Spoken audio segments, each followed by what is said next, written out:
청와대가 현행법상 재심은 불가하다고 답했습니다. 다만 출소를 하더라도 국민들의 걱정을 덜 수 있는 조치를 취할 수 있다는 뜻을 내비쳤습니다. 술 취한 상태에서 범행을 저질렀을 경우 감형해주는 형법에 대한 개정의 목소리가 높습니다. 음주 감형과 관련해 형법의 문제점과 개선 방안을 집중 취재했습니다. 국제올림픽위원회가 집단 도핑으로 무리를 일으킨 러시아에 대해 국가 차원의 평창올림픽 출전을 금지했습니다. 60여일 앞으로 다가온 평창올림픽 흥행에도 빨간불이 켜졌습니다. 종교인 과세 시행을 앞두고 정부가 개신교 측에 과세 특혜에 대해 서면 약속을 해준 것으로 드러났습니다. 정부는 시행령의 불격을 알려줬을 뿐이라고 해명했지만 논란이 확산되고 있습니다. 단독 보도합니다. 내년도 예산안이 우여곡절 끝에 오늘 새벽 국회를 통과했습니다. 그런데 자세히 살펴보니 협상에 나선 여야 대표들을 비롯한 이른바 실세 의원들은 저마다 지역 예산을 챙겼습니다. 유럽연합이 우리나라를 튀니지를 비롯한 17개 국가와 함께 조세 회피 국가로 지정했습니다. 우리나라가 왜 여기 이름이 오르게 된 건지 정부 대응에 문제가 없는지 짚어봅니다. 국회 일정을 이유로 송환에 불응했던 자유한국당 최경환 의원이 검찰에 소환됐습니다. 국정원 특수활동비 1억 원을 받았다는 혐의에 대해 억울하다고 말했습니다. 최순실 국정농단 사건의 핵심 증인 역할을 했던 장시호 씨에게 검찰 구형보다 1년이 더 많은 징역 2년 6개월이 선고됐습니다. 검찰 수사에 협조하고도 형이 더 늘어난 이유를 알아봤습니다. 대학병원 오진으로 13년 동안 누워있어야 했던 여성의 인생을 바꾼 물리치료사를 직접 만났습니다. 물리치료사는 단번에 알아봤다는 증상을 의사들은 왜 몰랐는지 취재했습니다.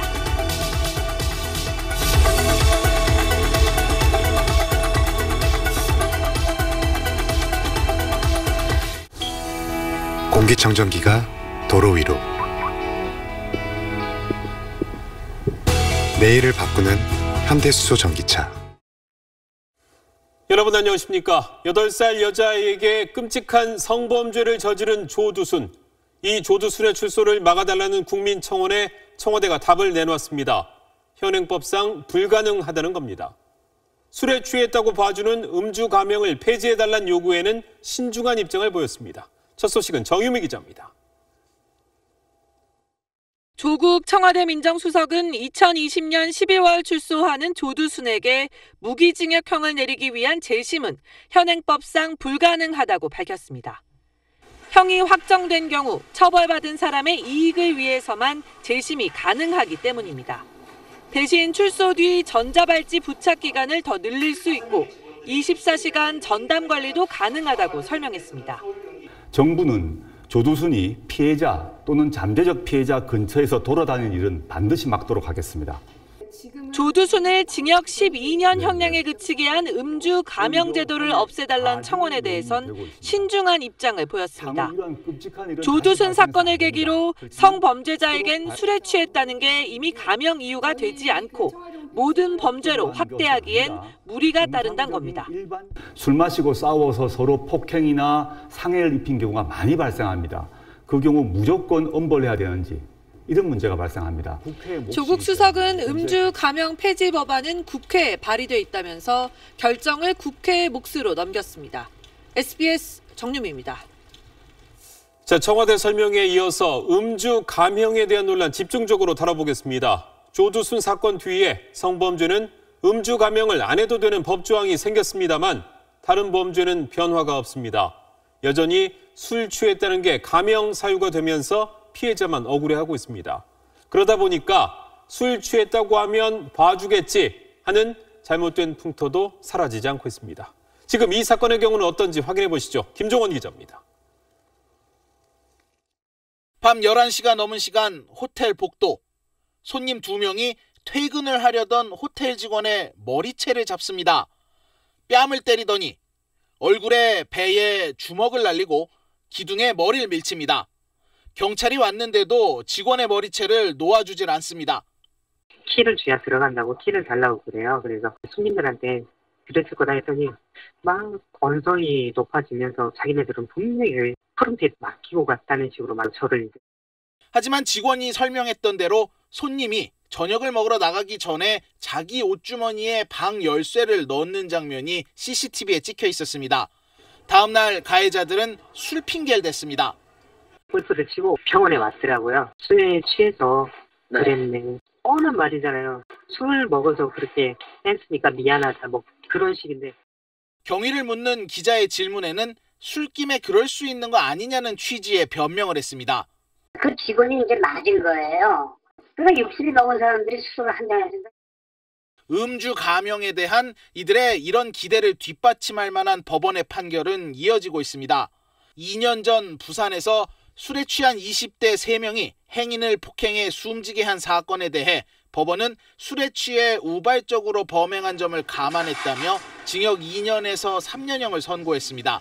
너무 억울하다 이거죠. 감량됐다는 그 이유 자체가 술 먹고 우발적으로 한 행동, 심신미약 상태라는 그 행동이란 것과 이건 솔직히 말도 안 되잖아요. 지난 7월엔 술 취해 동료 노숙인을 벽돌로 쳐 숨지게 한 50대에게 음주 감형이 적용돼 징역 10년형이 선고됐습니다.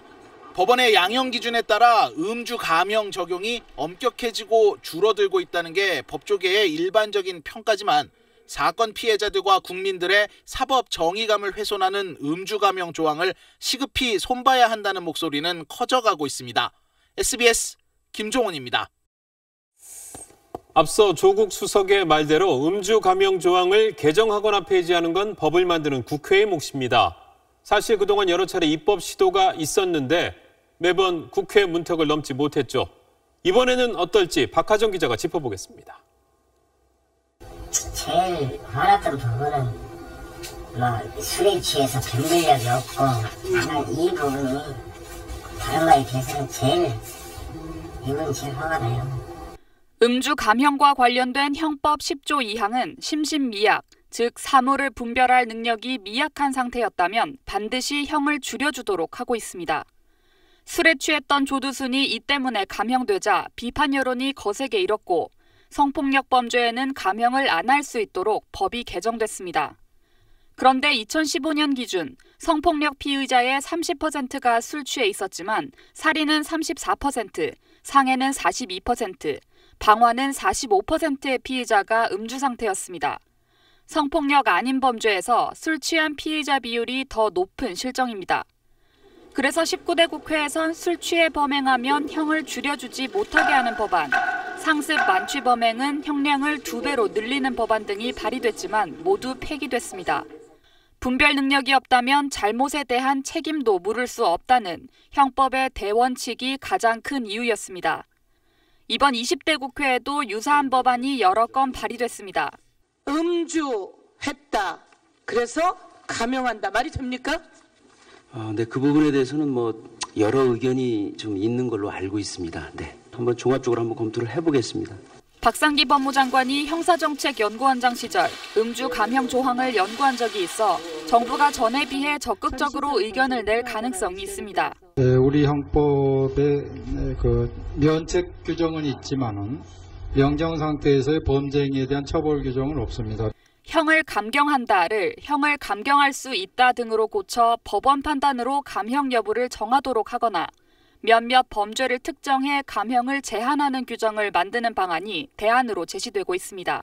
SBS 박하정입니다. 현장 실습 나갔다가 숨진 고 이민호 군의 연결식이 사망 17일 만인 오늘에서야 치러졌습니다. 그동안 노동당국이 조사해봤더니 이 군은 한 달에 100시간 넘게 초과 근무를 했던 것으로 드러났습니다. 말이 교육이고 현장 실습이지 실상은 중노동에 시달렸던 겁니다. 이병희 기자의 단독 보도입니다. 광주지방노동청은 고 이민호 군이 실습 나갔던 생수업체에 대해 지난달 27일부터 나흘간 특별 근로감독을 실시했습니다. 현행법상 기업체는 고등학생인 실습생에게 주당 40시간 넘게 일을 시켜선 안 됩니다. 하지만 민호 군이 일했던 업체는 규정 시간을 넘겨 지난 8월에는 107.5시간, 9월에는 무려 109.5시간 초과 근무를 시킨 걸로 조사됐습니다. 최장 연휴가 있었던 10월에도 69시간, 11월 사고가 발생하기 전 8일 동안에도 무려 48시간을 초과 근무한 것으로 드러났습니다. 너무 많이 일을 시킨 거는 사실이죠. 다 큰 성인들 그렇게 일하기는 힘들거든요. 이 업체로 실습 갔던 다른 학생 5명도 월 100시간 안팎의 초과 근무에 시달렸다고 노동청 관계자는 말했습니다. 비료 가서 했던 회사 애들은 진짜 많이 좀 심했어요. 진짜 회사가 많이 힘들다 그런 말 많이 하고. 업체가 책임 인정과 사과를 하지 않아 미뤄졌던 민호군의 연결식은 사고 27일, 사망 17일 만에 치러졌습니다. 위험한 장시간 노동에 시달리다 채피기도 전 세상을 떠난 민호에게 친구들은 슬프지 않고 차갑지 않은 세상에서 다시 만나자는 말로 민호를 떠나보냈습니다. 너를 안타깝게 떠나보내야 하는 이 순간이 정녕 믿기지 않지만 이제 너를 이 세상보다 더 따뜻하고 더 포근한 세상으로 보내려고 한다. SBS 이병희입니다. 네, 다음 뉴스입니다. 정부가 종교인 과세를 시행하는 것 자체에 목을 매서 지나친 특혜를 줬다는 소식 전해드렸습니다. 그런데 기획재정부가 이런 특혜성 내용을 공식 예고하기 전에 사실상 특혜를 약속한 문서를 개신교 측에 먼저 전달한 것으로 확인됐습니다. 박세용 기자의 단독 보도입니다. 이때 우리 한국교회가 소득세법 시행령 개정안이 입법 예고되기 사흘 전인 지난달 27일 보수 개신교계의 과세대책 보고회에서 이 문제를 담당했던 목사가 종교활동비 비과세 혜택을 문서로 약속받았다고 강조합니다. 기재부 차관께 내가 수없이 약속을 받았다. 약속받은 건 소용없다. 문서화해라. 문서로 답변해라. 그래서 문서로 받았습니다. 여러분 문서로 받았어요? 제가. 소강성 목사는 문서에는 개신교 의견을 최대한 반영하고 종교활동비 비과세 방안을 포함해 입법 예고하겠다는 내용이 담겼다고 말했습니다. 취재 결과 기획재정부 고형권 1차관이 지난달 14일 개신교계 요청을 받고 사흘 뒤인 17일 문서를 보내도록 지시한 걸로 확인됐습니다. 이 문서를 근거로 소 목사는 입법 예고도 안 된 개정안 내용이 이미 확정됐다고 언급하며 과세 유예에 버금가는 성과를 거뒀다고 자평했던 겁니다. 개신교 말고 그 입법 예고 기간 전에 다른 기관에 이렇게 서면으로 내용을 이렇게 뭐 골격을 알려주거나 제가 그런 자세한 거는 모르겠어요. 그런데 어쨌든 고형권 차관은 시행령의 골격을 알려줬을 뿐이고 특혜를 약속한 건 아니라고 해명했지만 시행령이 확정되지도 않은 시점에 이런 문서를 보내준 것 자체가 문제라는 지적이 나옵니다. 여론이 있을 수도 있고 조사도 있고 반영이 환경이 있을 수 있는데 미리 그 약속성 문서를 이렇게 보내주는 것은 그 전례가 있었나 싶습니다.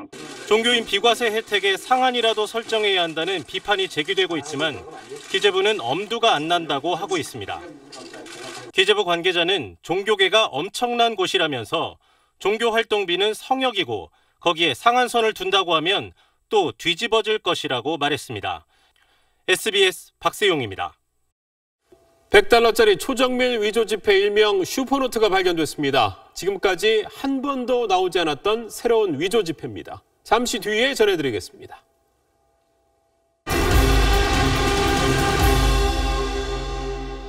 $429조 원 규모의 내년도 예산안이 우여곡절 끝에 오늘 새벽 국회를 통과했습니다. 자유한국당의 반대가 있었지만 우원식, 정우택, 김동철 세 당 원내대표가 합의한 그대로입니다. 그런데 통과된 예산을 뜨다 보니 손을 잡은 원내대표들을 비롯한 이른바 실세 의원들이 협상 갈등 속에도 자기 지역구 예산은 살뜰히 챙긴 것으로 드러났습니다. 민경호 기자의 보도입니다. 먼저 더불어민주당 우원식 원내대표, 아예 없던 예산을 넣었습니다. 아동보호 전문기관 운영비 1억 2,500만 원인데 자신의 지역구인 서울 노원에 있습니다.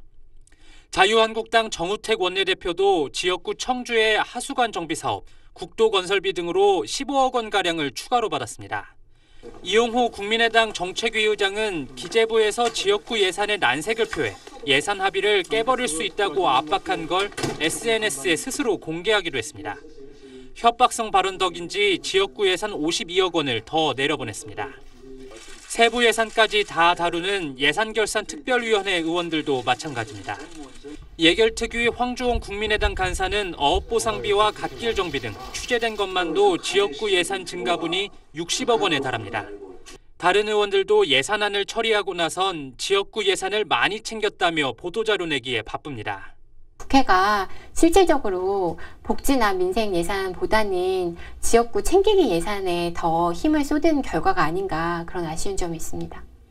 지역구 예산 챙기기가 올해도 어김없이 반복된 가운데 보건, 복지, 고용 예산은 정부가 제안했던 것보다 1조 5천억 원 삭감됐습니다. SBS 민경호입니다. 사회 간접자본 SOC 예산을 살펴보겠습니다. 도로나 철도같이 큰 돈이 들어가는 분야인데 국회 손을 거치면서 당초 정부안보다 1조 3천억 원이 늘었습니다. 내년 선거를 앞두고 여야 모두 지역 수건 사업에 큰 돈을 배정한 겁니다. 이한석 기자의 보도입니다. 먼저 호남고속철도 2단계 건설 사업입니다. 원래는 영산강을 따라서 이렇게 나주에서 목포까지 직선으로 철도를 깔 계획이었습니다. 그런데 민주당과 국민의당이 합심을 해서 무안공항을 지나도록 노선을 옆으로 빼서 늘렸습니다. 그러면서 예산도 130억 원을 더 배정을 했습니다. 10년 전에 지었지만 발길이 뜸한 공항 이용객을 늘리고 또 지역 경제를 활성화하겠다는 이유에서입니다. 내년에 지방선거도 있겠다. 호남 표심 얻기에 좋겠다는 두 당의 이해관계가 맞아떨어진 겁니다. 상황이 이렇다 보니까 자유한국당도 지지 기반인 대구, 경북을 챙겼습니다.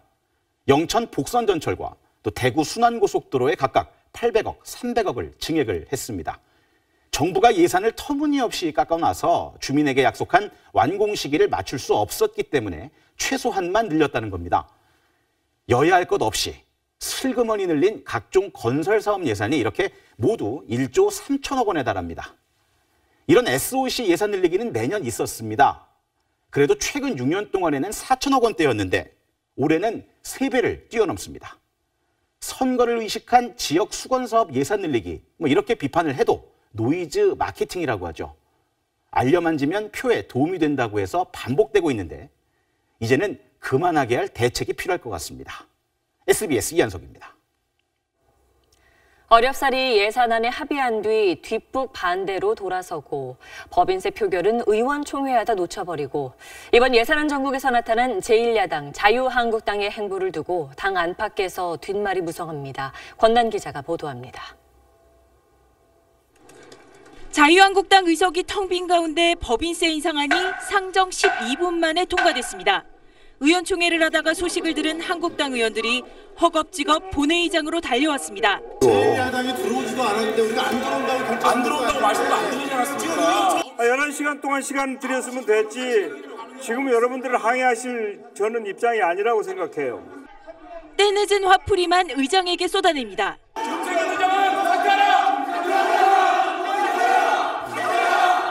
그런데 찬성 133표, 반대 33표. 무슨 일이 있어도 맞겠다던 한국당이 소속 의원 116명 전원 참석해 반대했다면 부결될 수도 있는 상황이었습니다. 더구나 국민의당과 바른정당의 법인세 인상 반발 움직임은 어제 낮부터 감지되던 상황. 비난은 한국당으로 향했습니다. 바보처럼 표결 권한을 포기하는 바람에 그 아주 이상한 법인세 개정안이 통과가 됐습니다. 이건 전적으로 자유한국당의 책임입니다. 앞서 어렵게 예산안 합의를 하고서 무력하단 지지층 비판에 부딪히자 뒤늦게 반대로 돌아섰던 것과 맞물려 막판까지 전략 부재란 지적이 나옵니다. 여소야대라지만 양당 구도가 아닌 다당제 상황. 이번 예산안 전국은 제1야당 자유한국당에게도 원내 전략과 협치에 관한 숙제를 남기게 됐습니다. SBS 권란입니다. 세금이 거의 없는 국가나 지역을 조세 회피처라고 하죠. 탈세나 자금 세탁 같은 부정한 거래의 온상이어서 이미지도 부정적인데 유럽연합이 우리나라를 조세 회피처 블랙리스트에 올렸습니다. 함께 지목된 나라들은 이렇게 이름도 생소한 소국이거나 섬나라들입니다. 우리나라가 어쩌다 이런 오명을 쓰게 됐을까요? 박민아 기자가 보도합니다.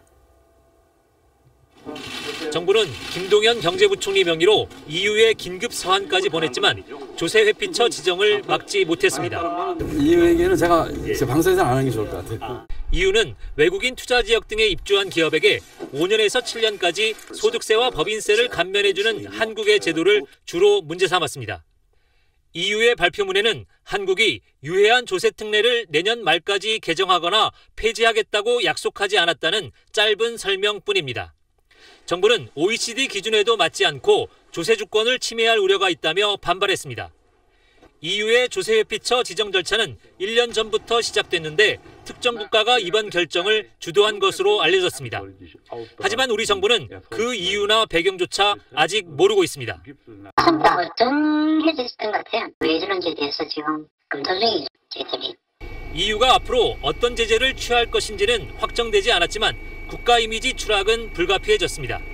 한국이 OECD 국가에서도 상당한 지금 경제 규모를 갖고 있는데 아직도 개도국 단계 제도를 유지하는 학생 국가라는 인식, 이런 게 좀 안 좋은 거죠. 정부는 경제의 실질적인 피해로 이어지지는 않을 것이라고 밝혔지만 안이한 상황 판단과 미숙한 경제 외교였다는 비판은 피하기 어려워 보입니다. SBS 박민아입니다. 세 차례 검찰 소환에 불응했던 친박계 핵심 최경환 의원이 오늘 검찰에 출석했습니다.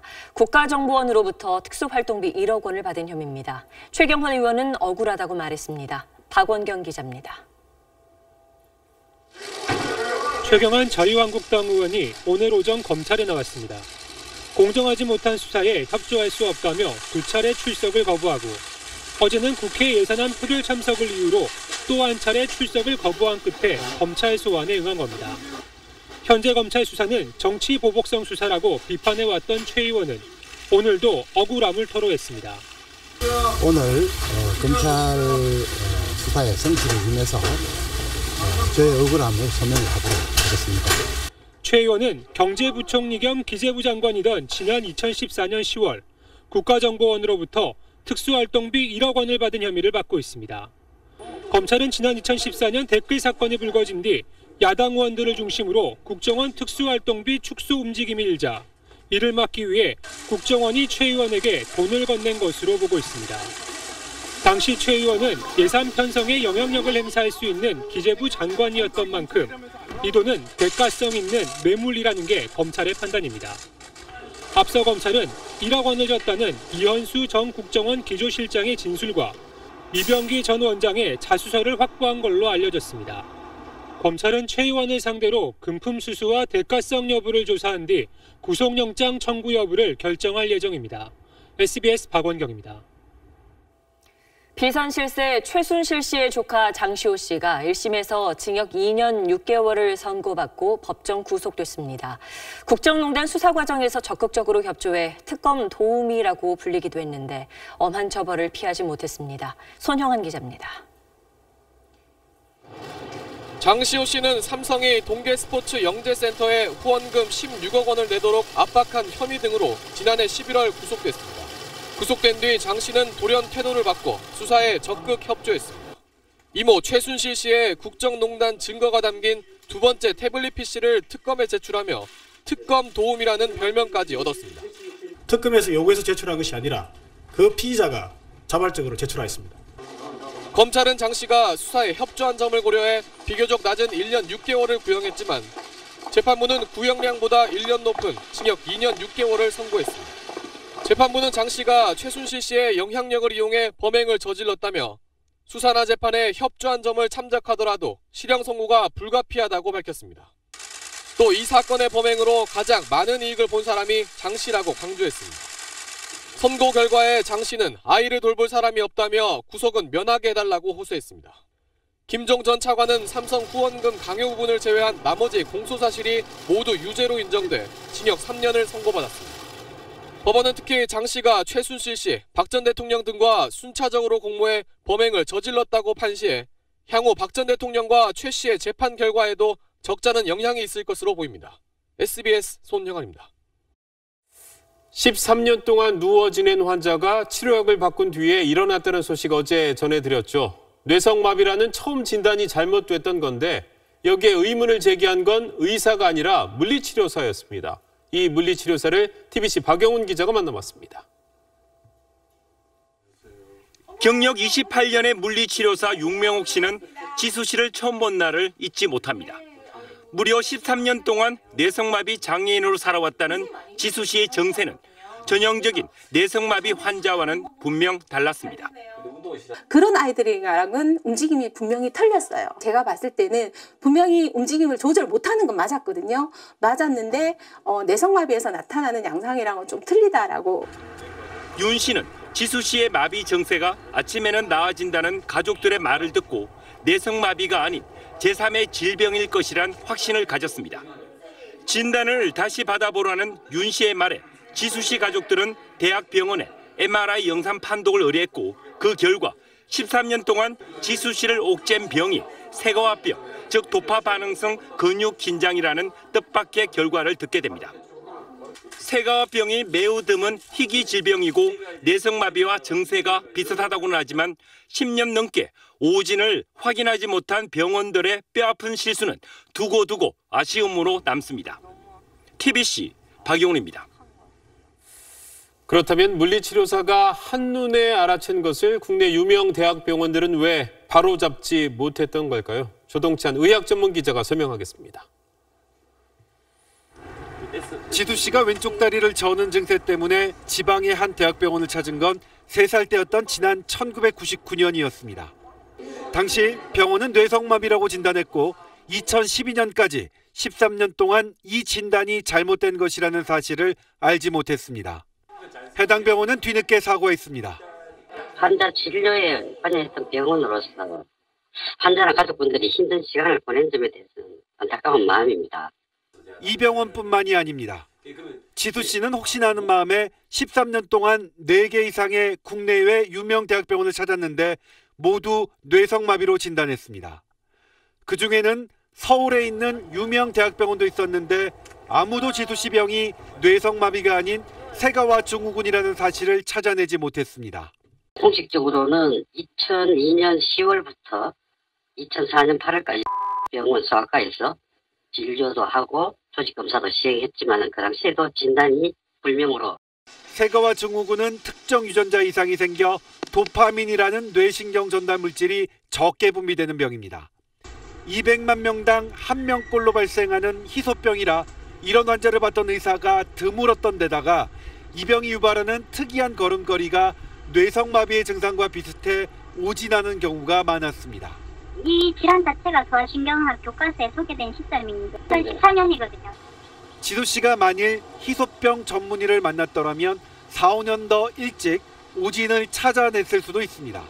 이 병에 대해서 한 번만 동영상을 보고 이렇게 얘기를 들으면 절대 잊어버릴 수 없는, 오진할 수 없는 아주 특징적인 그런 임상 증상을 가지고 있어서 세가와 증후군은 치료약을 복용하면 평생 정상 생활이 가능합니다. SBS 조동찬입니다.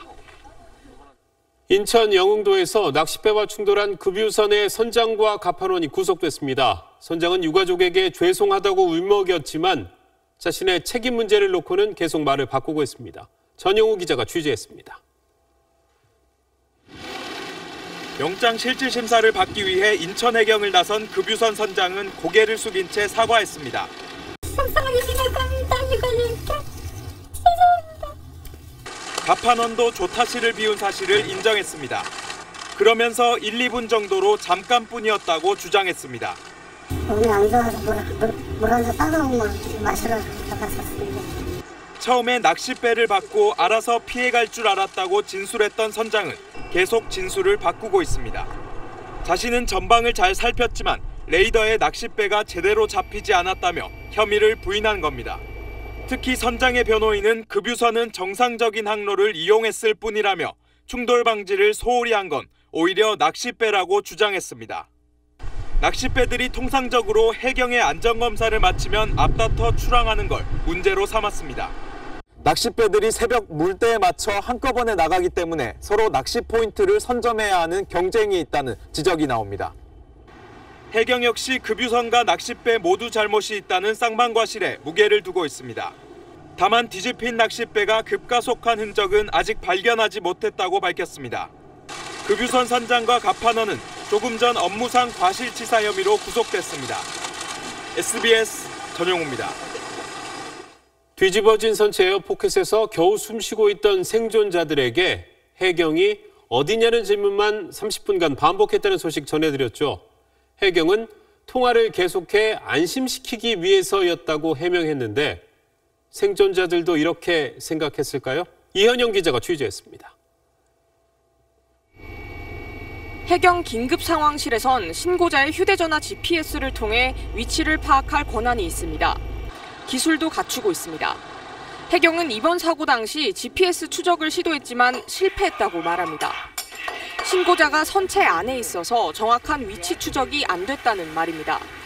하지만 해경은 사고 직후 급유선의 교통관제센터 신고로 사고 지점을 정확히 알고 있었습니다.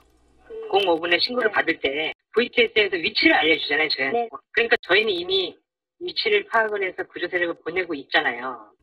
위치를 알고 있으면서 계속 어디냐는 질문을 반복한 이유에 대해 해경은 신고자를 안심시키기 위한 매뉴얼에 따랐다고 해명했습니다. 통화가 끊어지지 않기 위해서 통화를 계속 해나가는 과정이었거든요. 안정을 시키기 위해서 이렇게 통화하는 게 맞잖아요. 하지만 전복된 배안에서 계속 위치를 묻는 해경의 질문에 생존자들은 더 불안할 수밖에 없었습니다. 그러니까 저희가 GPS를 보냈겠죠. 출발한 항을 얘기를 했었고 항에서 어떤 방향인지를 얘기를 했었고 이쪽에서는 그래도 출발했는데 정확한 위치를 알아야 빨리 찾는다 막 그런 식으로. SBS는 해경의 구조 요청 신고에 대응하는 구체적인 매뉴얼 공개를 요청했지만 해경은 이를 거부했습니다. SBS 이현영입니다. 통신 상품 해지하려다가 상담원의 집요한 설득에 지쳐서 포기한 분들이 적지 않습니다. 해지를 막는다고 해서 이걸 해지 방어라고 부르는데 심한 경우엔 해지 철회해달라고 70통 넘게 전화하기도 했습니다. 보도에 김수영 기자입니다. 올해 초 LGU+ 콜센터에서 현장 실습 중이던 여고생이 스스로 목숨을 끊었습니다. 학생이 아버지에게 보낸 마지막 문자는 콜수를 못 채웠다였습니다. 회사가 원한 만큼 해지 방어를 못했다는 겁니다. 저는 아무런 의심도 없이 이는 일반 콜센터인 줄 알고 보냈고, 그런데 5개월째는 제 앞에 놓인 건 싸늘한 죽음이었어요. 방통위가 통신사들의 해지 방어 실태를 조사했더니 해지 접수를 받고 고객에게 무려 73통의 전화를 걸어 철회를 요구한 사례도 있었습니다. 대학생 혜택을 이용해주시면 36만 원까지 제공해드릴 수 있더라고요. 제가 그냥 해지 한다고 한 거잖아요. 이렇게 마음도 잡고 전화를 해요. 해지 불가능 기간이라 속여 접수조차 받지 않고 장비를 가져가지 않고 요금을 부과하거나 심지어 3년 동안 해지 처리를 안 해 요금을 100만 원 넘게 청구하기도 했습니다. 상담원들이 이러는 데는 회사의 압박이 작용했다고 방통위는 판단했습니다. 해지 방어 성과가 좋으면 월 500만 원 가까운 성과급을 주고 실적이 떨어지면 수당은 없고 퇴직 압박으로 이어지기도 했다는 겁니다. 통신사 콜센터의 과도한 해지 방어 활동이 이용자의 해지권을 침해한다는 그런 법 위반에 대한 제재입니다. 방통위는 위반 정도가 가장 심한 LGU+에 8억 원, SK 브로드밴드에 1억 400만 원의 과징금을 부과했습니다. SBS 김수영입니다. 미화 100달러짜리 위조 지폐입니다. 특수잉크와 볼록 인쇄 기술을 써서 일반 위패 감별기로는 걸러내기 힘들 정도입니다. 이렇게 정밀하게 위조된 100달러짜리 지폐를 슈퍼노트라고 부르는데 국내 한 은행에서 지금까지 알려지지 않은 신종 슈퍼노트가 발견돼 비상이 걸렸습니다. 이 소식은 한승환 기자입니다.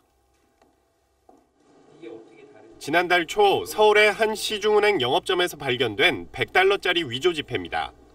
확대해서 자세히 들여다보면 진짜 지폐에 있는 인물의 목 부분 선이 빠져 있습니다. 적외선을 비춰보면 가짜 지폐에는 특수 잉크로 된 굵은 선 2줄이 나타나지 않습니다. 한 은행 고객이 환전하는 과정에서 발견됐는데 정밀 분석 결과 초정밀 위조 지폐 슈퍼노트로 판명됐습니다. 특히 이 슈퍼노트는 2006년판 100달러 지폐를 모방한 겁니다. 지금까지 슈퍼노트는 지폐에 표시된 발행 연도에 따라 1996년판, 2001년판, 2003년판 세 종류만 알려져 있었습니다. 전 세계에서 처음 발견됐습니다.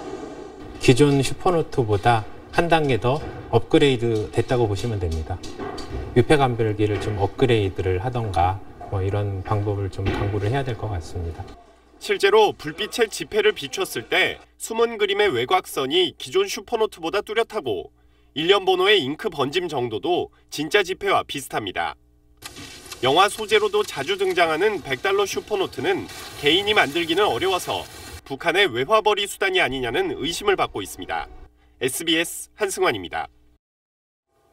세금 안 내려고 외국에 거액의 재산을 숨기는 역외 탈세에 대해 국세청이 강도 높은 조사에 착수했습니다. 지난달 국제적으로 폭로된 조세 회피처 이용자 명단과 겹치는 대상도 여럿입니다. 조성현 기자의 보도입니다. 광물 자원을 수입해 파는 기업 대표 A씨는 납품 대금을 국내 본사가 아닌 영국령 버진 아일랜드에 만든 페이퍼 컴퍼니를 통해 받은 뒤 숨겼습니다. 내야 할 법인세 수백억 원을 빼돌린 겁니다. 하지만 A씨는 지난해 국세청에 덜미를 잡혔습니다. 국제적으로 성행하는 역외 탈세는 이렇게 유령 해외 법인을 통해 수익을 조작하고 은닉하는 수법을 동원합니다. 국세청은 먼저 혐의가 짙은 37명을 조사했습니다.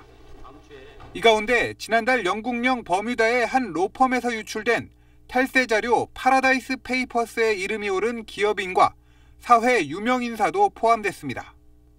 정직한 납세자들에게 박탈감을 주고 국부를 잠식하는 행위인 만큼 역외 탈세는 끝까지 추적하겠다고 국세청은 밝혔습니다. 세망을 빠져나가는 역외 탈세자들도 많기 때문에 정보 수집도 강화하고 나름대로 조사 역량을 강화해서 새로운 유형을 계속 찾아내고 있습니다. 역외 탈세 추징액은 최근 4년 사이 60% 가까이 늘어 1조 3천억 원을 넘어섰습니다. 내년 1월부터는 고액 탈세 제보자에게 주는 포상금이 종전 최대 30억 원에서 40억 원으로 늘어나 해외 역외 탈세 추적에도 힘이 붙을 전망입니다. SBS 조성현입니다. 예산안이 통과되면서 새해엔 국가 공무원이 9,000명 넘게 늘어나죠. 그리고 지방직 공무원도 15,000명 가까이 복귀로 해 전부 25,000명의 공무원이 새로 채용됩니다. 이른바 공시생들이 많은 노량진 학원가가 들썩이고 있습니다. 김혜민 기자가 취재했습니다. 어두컴컴한 새벽 노량진 공무원 학원. 앞줄에 앉기 위해 수업시간 3시간 전부터 긴 줄을 서고 있습니다. 강추위 속에서도 기다리는 시간이 아까워 책상까지 펴놓고 공부합니다. 공무원의 대규모 증원은 가뭄의 단비 같은 소식입니다. 이번에 증원해서 이번이 기회라고 많이들 말씀하시고 그래서 또 저희 학원에 신입 들어온 학생들도 되게 많아졌어요. 내년에는 국가직과 지방직을 합쳐 모두 24,475명의 공무원이 신규 채용됩니다. 올해보다 만여 명 늘어난 숫자입니다. 이 가운데 국가직 공무원은 9,475명을 더 뽑는데 정부는 경찰과 해경, 그리고 각종 생활안전 분야 현장 공무원을 대거 충원할 계획입니다. 특히 경찰 공무원은 지구대와 파출소, 순찰 인력으로 배치해 민생 치안을 강화하겠다고 밝혔습니다.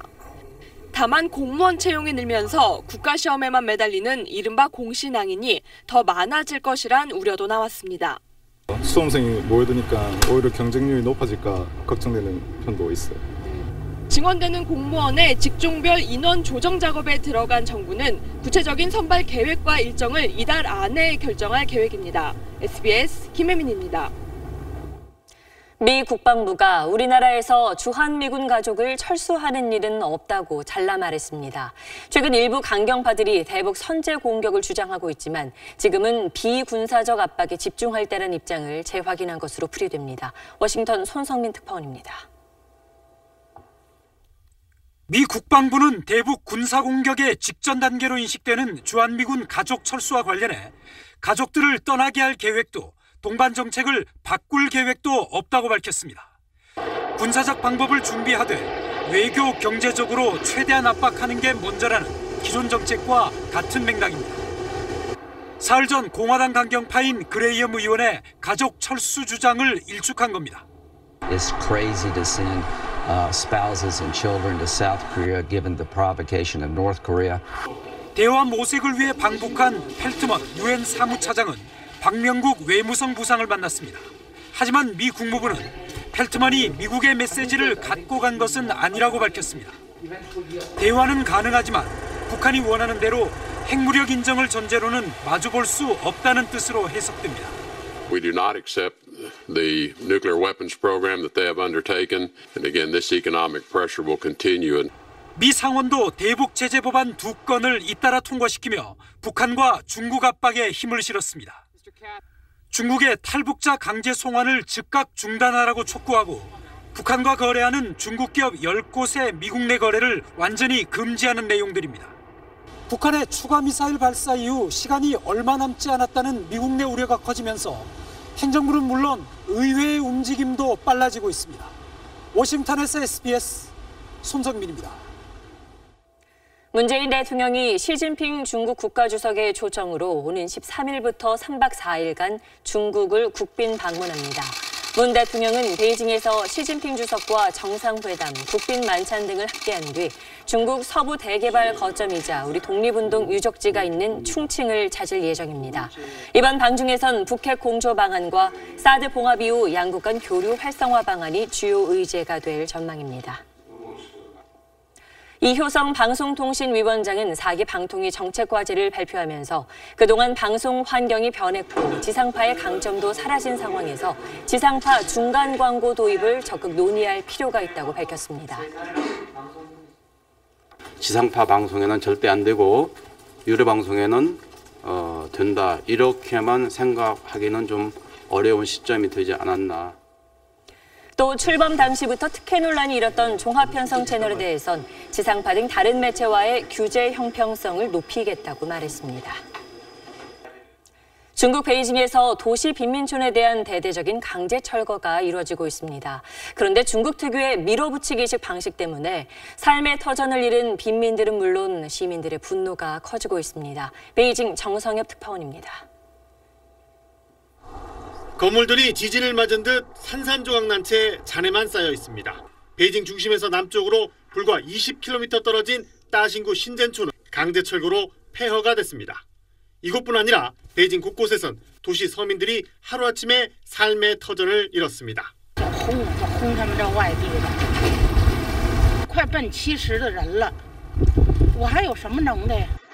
철거 전날에야 갑자기 퇴거 통보를 받았고 항의하면 폭력이 뒤따랐습니다.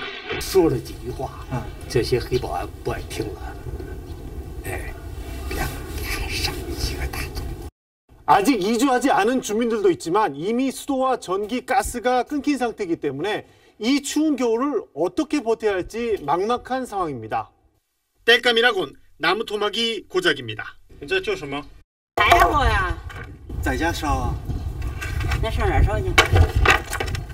당국은 지난달 19명이 숨진 임대아파트 화재 이후 도시 안전 확보라는 이유로 주민 이주 대책은 외면한 채 빈민촌 철거에만 골몰하고 있습니다. 연료 공급 대책도 없이 최근 난방을 석탄에서 LNG로 바꿔 난방 대란을 초래한 데 이어 주민들의 최소한의 생존권마저 외면한 일방적인 행정에 시민들은 분노하고 있습니다. 베이징에서 SBS 정성엽입니다.